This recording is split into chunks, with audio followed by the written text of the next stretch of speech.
नमस्कार शेतकरी बांधवांनो, सर्व शेतकरी बांधवांसाठी एक महत्त्वाची अपडेट आलेली आहे। तर ज्या शेतकऱ्यांनी ई पीक पाहणी केलेली नसेल तर अशा शेतकऱ्यांना 8 नुकसान इथं होणार आहेत। तर ते कोणते कोणते नुकसान आहेत तर या संदर्भात आजच्या व्हिडिओमध्ये माहिती पाहणार आहे।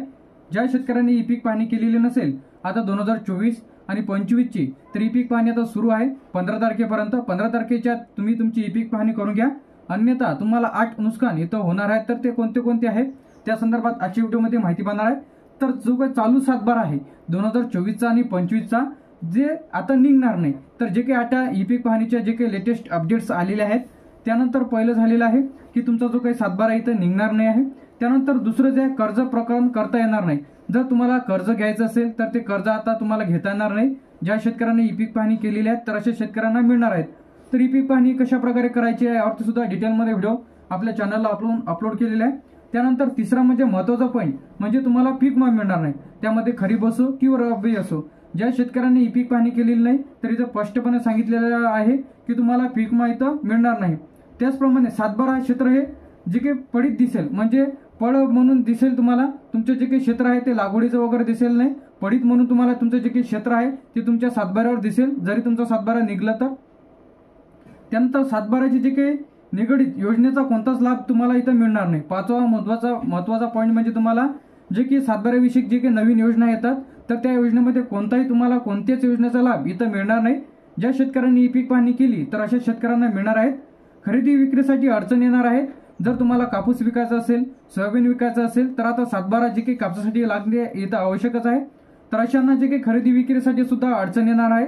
तर सर्व शेतकरी बांधवांनी लवकरात लवकर ई पीक पाहणी करून घ्यायची आहे, अनुदानासाठी अडचण जाणार आहे।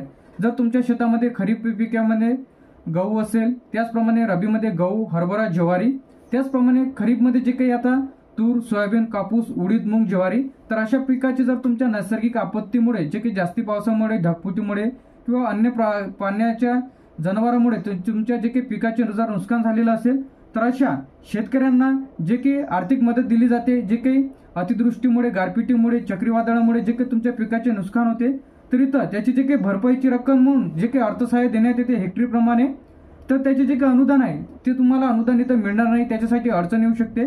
तर अशाने सर्वांनी ई पीक पाहणी करून घ्यायची आहे। भविष्यात नुकसान झालेल्या पिकाची जी काही भरपाई आहे ते तुमची जी काही भरपाई जर झालेली असेल तर त्याचे पंचनामे इथं होणार नाही। तर आठवा जो काही महत्त्वाचा पॉईंट म्हणजे तुमच्या शेतामध्ये नुकसान जरी झालं तर त्याचे पंचनामे होणार नाही ज्या शेतकऱ्यांनी ई पीक पाहणी केलेली नाही। तर ज्या शेतकऱ्यांनी ई पीक पाहणी झालेली आहे तर अशा सर्वांची जे काही भरपाईची रक्कम आहे ते आता जमावणं सुद्धा सुरू झालेले आहे। जे की मागच्या वेळेस नुकसान झालं होतं तर त्याचे विके नंबर सुद्धा आलेले आहेत, तर त्याच्या त्या पटोऱ्याकडून तुम्ही घेऊ शकता व आपल्या सरकारवरती जाऊन तुम्ही तुमची KYC करून तुम्ही त्या योजनेचा लाभ घेऊ शकता। तर आता ई पीक पाहणीचे जे काही अपडेट व्हर्जन आहे 3.0.4 जे काही लेटेस्ट व्हर्जन इथं आलेले आहेत तर त्याच्या माध्यमातून तुम्ही तुमची ई पीक पाहणी शेतामध्ये जाऊन करून घ्यायची आहे। तर या संदर्भात जर काही अडचणी असतील व भरपाईची रक्कम, त्याचप्रमाणे पीक विमा, जर नमो शेतकरी, PM किसान अशा योजनेचा जर लाभ मिळत नसेल तर त्याच्या नवीन नोंदण्या आता सुरू झालेल्या आहेत, तर ते कशा प्रकारे करायचे आहे यावरती सविस्तर माहिती व सर्व अपडेट्स तुम्हाला आपल्या फ्युचर इन्फॉर्मेशन टेक यूट्यूब चॅनलला बघायला मिळेल। तर आपल्या फ्युचर इन्फॉर्मेशन टेक यूट्यूब चॅनलला सबस्क्राईब करून ठेवा। थँक्यू।